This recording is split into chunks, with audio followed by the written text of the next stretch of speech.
Hi అండి, welcome to my channel. ఈరోజు recipe పొటాటోస్తోని boil చేసే పొటాటోస్తోని కర్రీ చేయబోతున్నాను. ఎప్పుడు ఒకేలా కాకుండా ఇలా కూడా వెరైటీగా చేసుకోవచ్చు.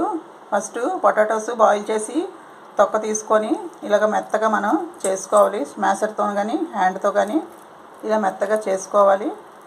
తర్వాత ప్రాసెస్ చూపిస్తాను. పొటాటోస్ ఇలా పేస్ట్ చేసుకోవాలండి. దీంట్లో ఏమేమి వేయాలో మీకు చూపిస్తాను. బియ్యం పిండి 2 స్పూన్లు, శనగపిండి 2 స్పూన్లు,